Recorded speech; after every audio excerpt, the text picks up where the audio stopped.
The city. Voting power here. Big business. Change anything that needs to be changed. I am excited to have this brother on the line. He is an absolute juggernaut in the space. John T. Chapman.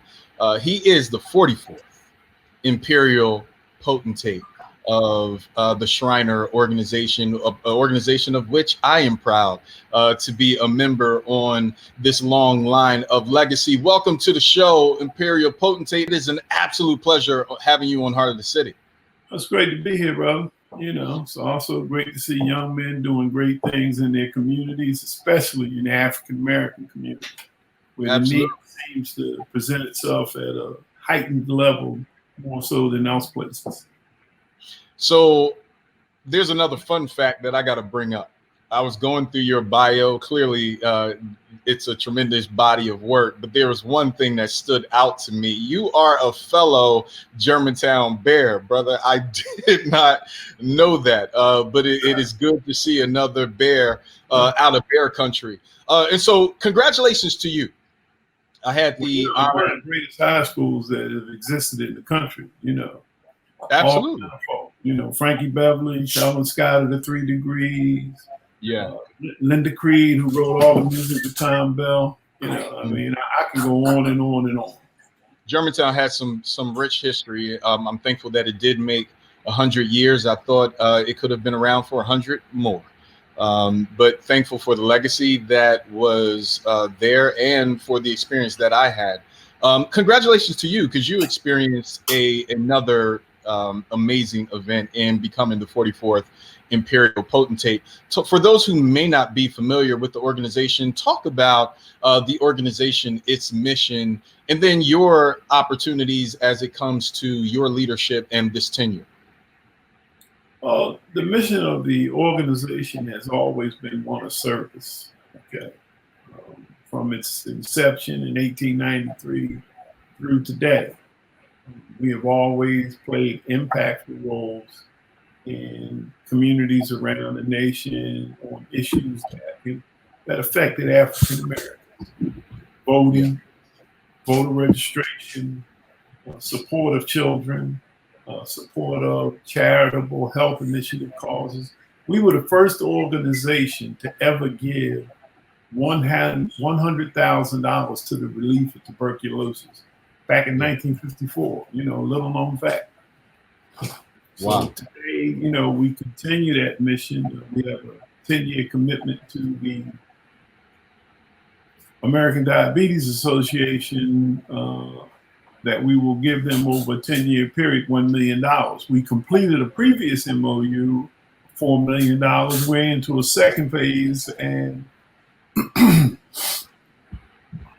I'm offering our membership the opportunity to broaden its touch and its impact on health issues, especially health issues in the African American community.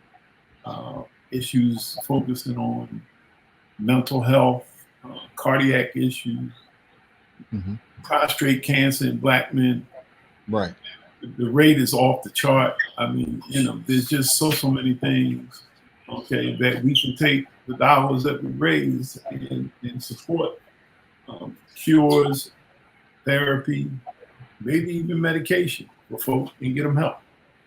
You know, it's interesting, and I'm hoping that the audience watching the broadcast understands that this organization goes beyond the stereotypes.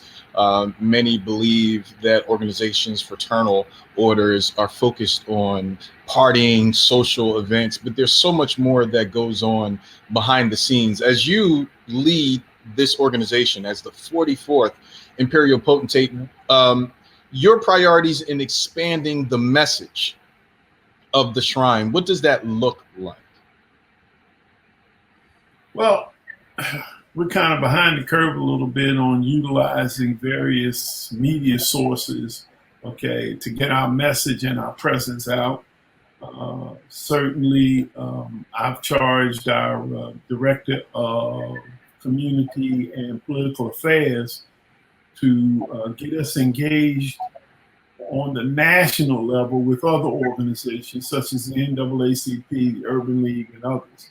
I had the good fortune a few years ago representing the organization at the NAACP Image Awards in Pasadena, California. And it's a tremendous experience for me. I mean, you know, people that I see in the media every day were there. We were having conversations, socializing, you know, and the hotel that was the site hotel for the event was tremendous. In fact, I called a real close friend of mine and he asked me how the place was. I said, well, they can bury me here. I don't have to leave. I don't have to leave. Yeah, absolutely. And there's another amazing event going to occur next year. The word is that Philadelphia, where we're broadcasting from, will actually host the national convention. Is that correct? That's correct. The 128th session will be held here in the city of brotherly love and sisterly affection. Contracts are already signed. In fact, I have them upstairs in my office. We're just praying that you know, there'll be relief regarding the pandemic so that folk can get in town. Okay, and we do some things locally. Okay, we have a book bag and school supply drive. I'm going to be reaching out to the principal at Prince Hall, okay, for obvious reasons, okay, about outfitting all of her students with book bags and neat school supplies to open 21-22 school year. We are going to make a donation of $25,000 each to a support of a student at Cheney University and to the support of a student at Lincoln University. Part of my vision to expand the youth engagement platform is that, you know, we do focus a lot on mentoring. But once that child leaves high school, you know, how are we assisting with post-secondary pursuits? Let's just use college as an example. You know, children need a laptop, children need books, you know, different things that we can provide and support students in so that they can successfully complete college in 4 years, as opposed to what has become a norm of folk finishing college in 6 to 7 years. So, you know, we want to put a bridge in that gap and help folk to cross it sooner as opposed to later. You know, what's interesting, education is a major platform for you. For those who don't know, you serve the city of Philadelphia and dealing with troubled youth. You worked in our school district for years, a very familiar school to the Philadelphia area, Overbrook, where you were the principal, I believe. And so education clearly is in your blood, in your system. As we move in this new space, new technologies that exist, obviously our children are in the digital platform. What are some of the focal points of advice and action that you would give to our parents, helping our children navigate this new reality? Well, a lot of parents and grandparents of students in the school district now were my students, okay? Because I wasn't just the principal at Overbrook. I was the principal at Ben Franklin, and then Ben Franklin and Overbrook at the same time. I also served as the principal at University City, West Philadelphia, Frankfurt, Daroff, Roosevelt, you know, and that's part of what caused me to retire, because I was getting the grandchildren of the students that I first taught, you know, and I'm like, okay, man, it's time to give up the ghost, you know, let it go. Just like in my leadership of this organization, I took the same ethic when I worked. I didn't try to be popular. I just tried to do what was right. And what was right for me was I wasn't the best student when I went to school. I did many of the same, maybe even worse things that some of our young people do today. But along that journey, people took time with me. People exposed me to things, gave me resources, okay, that led me to a successful journey in life. And I just think that, you know, I owe the same obligation to the young people who were in my charge. I mean, you know, somebody gave me a break. I felt it my responsibility to give them a break.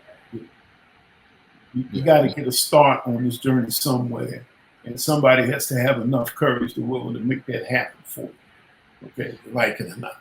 You know. You talk about courage and doing the right thing, not necessarily the popular thing. Obviously, civil rights and the issues of civil rights still exist to this day, beyond the marches and the sit-ins and some of the other instrumental legislative work that has occurred. It's clear that we still have a heart issue in America. We know that many Shriners across the country are on the front lines doing work in the community. Our brothers, along with our sisters, are doing some significant work at home and impacting beyond the footprint of the temples in the immediate areas.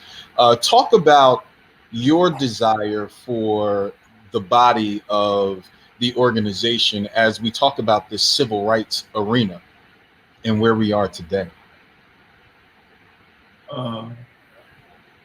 Some of our members were some of the most famous civil and human rights icons in this nation from the African American community.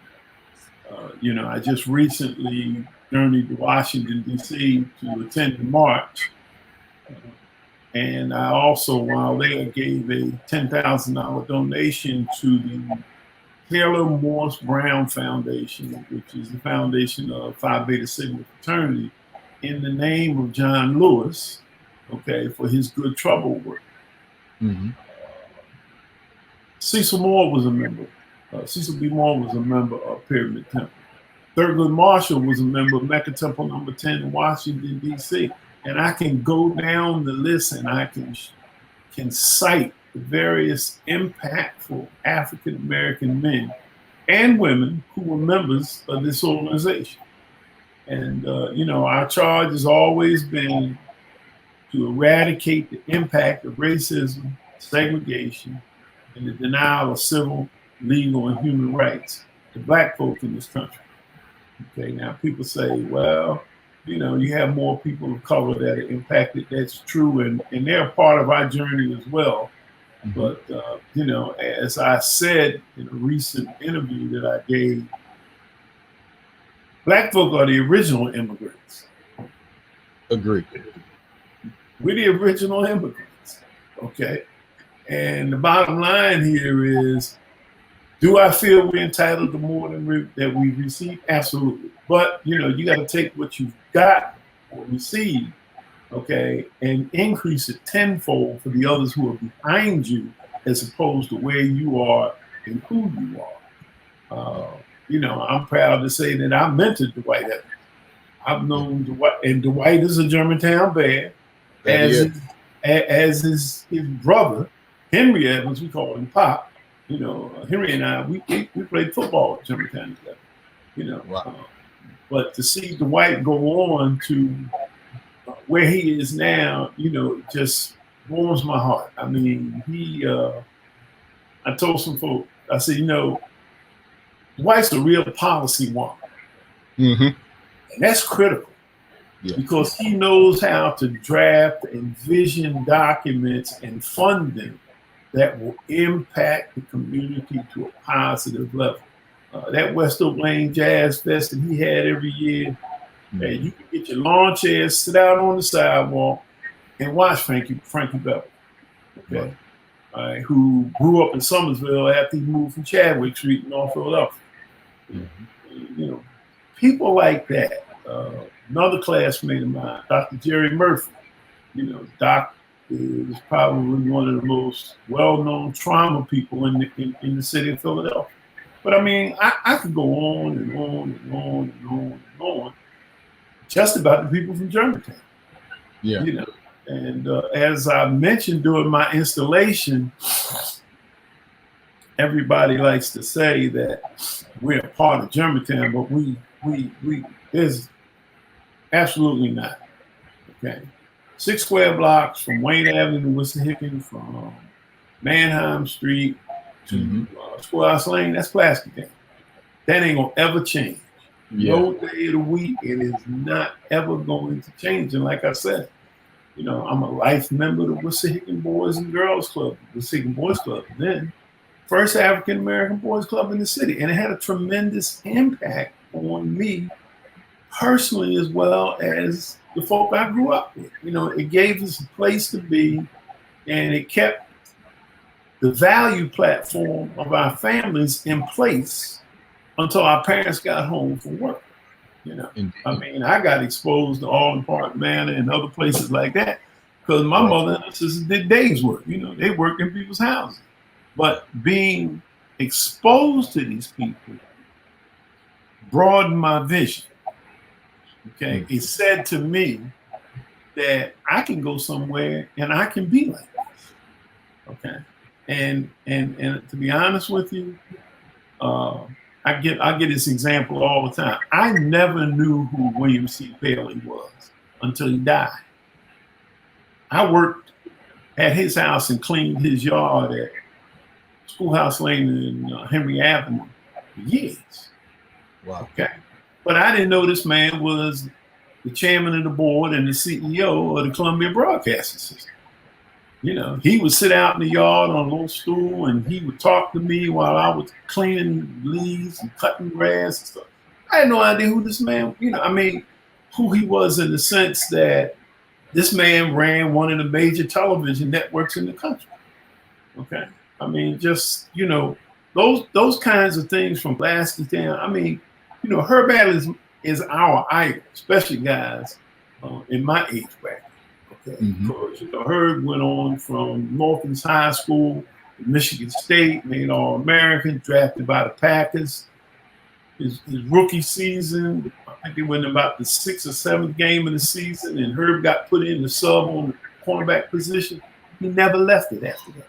He never left it and became one of the greatest cornerbacks in NFL history. So these are the kind of people that surrounded me and gave me motivation and vision. And we as Black folk got to do that. Okay, you know, see, we get successful and we buy a house in West Mountain area or the fringes of Chestnut Hill or in Chestnut Hill, and we sometimes get detached.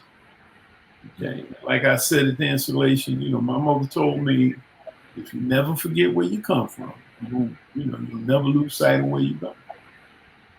You know, you've dropped so many gems inside of that. Inside of this last, you know, few statements that you gave. We have to do more. We have to impact more, and then expose more.